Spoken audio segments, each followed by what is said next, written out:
While carrying 87 pounds of roofing materials up a ladder during a lightning storm, I heard my wife tell her sister, "If he falls, do you think his life insurance would cover the vacation house we saw?" Her sister laughed and said, "Push him if he doesn't." I pretended not to hear. Finished the roof with my hands trembling and shoulders burning. 3 days later, she came home to find all the locks changed and a signed contract on the table. She's called every friend we have trying to find me. This is gonna be long, but I need to get this off my chest. I've spent my entire life being the guy who doesn't rock the boat, the dependable one, the fixer. I'm 38, work as a civil engineer for the county, and until last week was married to Kira for 9 years. Most people who know us would say we had a solid marriage. We're both professionally successful. We travel. We own a nice craftsman-style home in a good neighborhood. No kids. Something we decided together years ago when Kira's career in corporate law started taking off. I was fine with that choice. I've got a dozen nieces and nephews to spoil, and honestly, our lifestyle didn't leave much room for raising children. Our relationship wasn't perfect, but whose is? We had our routines, our inside jokes, our favorite restaurants. I thought we were happy or at least content. Shows what I know. Last month, we had some bad storms roll through. Really bad. The kind that knock out power and send trampolines flying into neighbors' yards. Our roof started leaking, not a major breach, but enough to warrant immediate attention.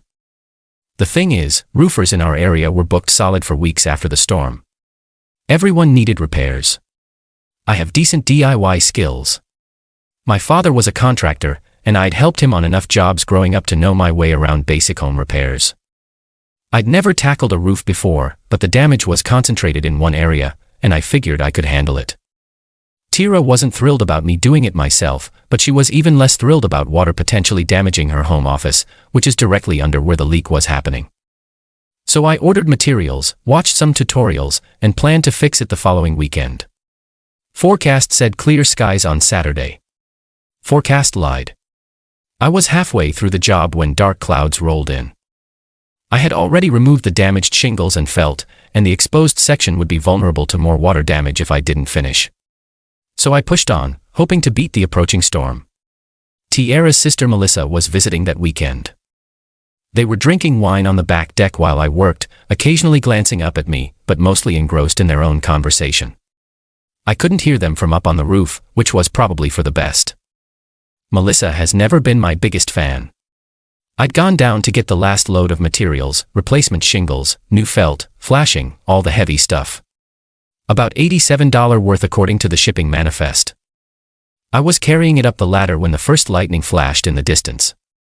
The crash of thunder followed seconds later. That's when I heard them. I was just high enough that my head was above the level of the deck, but they couldn't see me from their angle because of the shrubs that separate our deck from the side yard where I'd set up the ladder. I was about to call out, let them know I was nearly done when Kira's words froze me in place. "If he falls, do you think his life insurance would cover that vacation house we saw?" There was a pause, and then Melissa laughed. "Push him if it doesn't." They both erupted into giggles. Wine loosened casual, like they were discussing the plot of a movie rather than my potential death. God, can you imagine? Kira continued. His company policy is solid, and we took out that supplemental one last year. Accidental death would cover all our debts, plus plenty extra. And here he is, on the roof in a storm. It's like he's doing the work for you, Melissa replied. Always trying to be the hero. That house on Lake Geneva would finally be in reach. Kira's voice had a dreamy quality to it. No more pretending to care about his boring work stories or his stupid family reunions or his snoring. Jesus, how do you sleep with that? Separate bedrooms most nights now. I tell him it's because of his early schedule, but really I just can't stand being around him anymore. Their voices faded as they moved indoors, the first raindrops beginning to fall.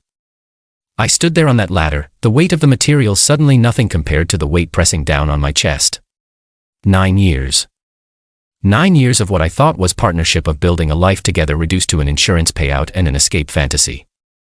My hands were shaking so badly, I nearly dropped everything, but somehow, I made it up that ladder. Somehow, I finished the job, working through the increasingly heavy rain, the distant lightning, and the numbing knowledge that my wife of 9 years had just casually discussed my death as a financial windfall. I'm still not sure how I didn't fall. Maybe spite is a powerful safety harness. When I finally came inside soaking wet and bone-tired, Kira and Melissa were in the kitchen making dinner. Tara glanced up, asked if I'd finished, then immediately returned to chopping vegetables. No concern about the storm. No thanks for fixing the roof. Just the barest acknowledgement of my existence. I showered, changed, and joined them for dinner. Sat through an hour of their stories and inside jokes, nodding and smiling at appropriate intervals. All while wondering if either of them would care if I choked right there at the table. Probably only if the life insurance covered death by asparagus. That night, I lay awake in our bed. Kira had decided to sleep in her room as usual, staring at the ceiling, listening to the rain hitting the newly repaired roof. My repair. My work. Protecting a home that suddenly didn't feel like mine anymore. I didn't confront her the next day or the day after. I went to work on Monday like nothing had happened.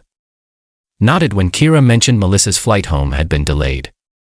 Kissed her goodbye like I hadn't heard her fantasizing about my death, but I called in sick on Tuesday. As soon as Kira left for work, I started making calls. First to a locksmith who couldn't come until Thursday, but agreed to prioritize my job after I explained it was an urgent security concern. Then to my lawyer, Dale, an old college friend who's seen me through 2 home purchases and the drafting of our wills. Dale was appropriately horrified by what I told him and advised me to document everything. I wrote down what I'd heard as precisely as I could remember it. Then I went to the store and bought some basic security cameras. Nothing fancy, just enough to alert me to movement at the doors and main living areas. I installed them myself that afternoon in places Kira wouldn't immediately notice. The next 2 days were a blur of preparations. I opened a new individual bank account and transferred a portion of my latest paycheck to it. Only my money, nothing from our joint savings. I found a short-term rental downtown, a furnished studio with month-to-month lease in a secure building with underground parking. I packed enough clothes and essentials for a few weeks, loaded them into my car, but didn't move them out yet. On Thursday, the locksmith came while Kira was at work and changed all the locks. I paid extra for a rush job. By that evening, I also had a draft contract from Dale outlining a separation agreement. It was simple. Kira could keep the house if she bought out my half at current market value. All joint accounts would be divided equally once we started formal proceedings. All debts similarly split. My retirement remains untouched, as does hers. Everything clean, fair, and by the book. I left the contract on the dining room table with my signed copy attached, then drove to my new temporary home. I was barely settled when my phone buzzed with an alert from one of the security cameras. Kira was home. I watched on my phone as she struggled with her tea, then tried the back door, then attempted to enter the garage code. Finally, she called me. I let it go to voicemail. She called again and again. I texted her. There's a contract on the dining room table. Read it carefully. I've heard everything I need to hear. Then I turned off my phone. When I powered it back on the next morning, I had 37 missed calls, dozens of texts, and several voicemails ranging from confused to furious to tearful pleading. I also saw from the security footage that she'd spent hours on the phone after finding the contract, presumably calling friends, family, maybe even her own lawyer. Around midnight, she left the house. The system notified me when she returned at 2 a.m. with Melissa in tow. I didn't respond to any of her messages. Instead, I forwarded all communication to Dale, who sent a brief professional email outlining the next steps in the process and reiterating that all contact should go through him. 3 days later, Kira agreed to the terms of the separation. No edits, no negotiation. Just her consent to the basic framework with details to be ironed out through our respective attorneys.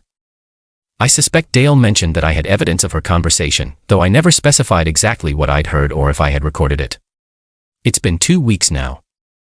According to mutual friends, Kira's been calling everyone we know, trying to locate me, alternating between painting herself as the victim of my sudden mental breakdown and expressing concern about my well-being. A few friends have reached out. I've responded with brief assurances that I'm fine, just taking some space, and that the details are between Kira and me. The divorce proceedings are moving forward, though these things take time. Kira has already mentioned wanting to sell the house. Turns out she doesn't want to live there anymore. Not without my income helping pay the mortgage. She'll get her half of the equity when it sells. Fair is fair. I've started looking for a new job in a different city. Maybe Denver. I've always liked the mountains, and there's good work there for someone with my qualifications. A fresh start sounds appealing right now. Last week, I called my HR department and changed the beneficiary on my life insurance policy from Kira to my sister. One less reason for my soon-to-be ex-wife to hope for my untimely demise. I keep wondering if I should have seen it coming. Were there signs I missed? Moments where her mask slipped and showed the person underneath someone capable of hoping for my death for financial gain, or was I just willfully blind, so determined to believe in our life together that I ignored whatever didn't fit the picture? Either way, I'm grateful for that storm, for that leaky roof, for being in exactly the right place at exactly the right time to hear the truth. Sometimes the universe throws you a lifeline disguised as a disaster. I'm still standing. And for the first time in years, I'm not carrying anyone else's weight up that ladder. Edit. Holy shit. This blew up overnight. Thanks for all the support and awards. To address some common questions. 1. Yes. I have the security footage saved in multiple locations. No. I don't have the deck conversation recorded. I was busy trying not to fall off a ladder in a lightning storm. 2. Several people have asked if this was the first red flag.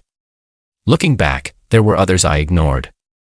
Like finding searches for how long does carbon monoxide poisoning take on our shared iPad last year, she claimed it was research for a novel she wanted to write someday.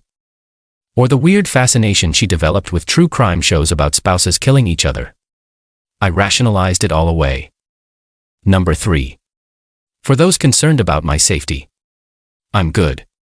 The rental is in a secure building with 24-hour doorman. I'm using a different vehicle now, taking all precautions. Foreign, yes, I did finish the roof properly. Thank you very much. Dad would be proud.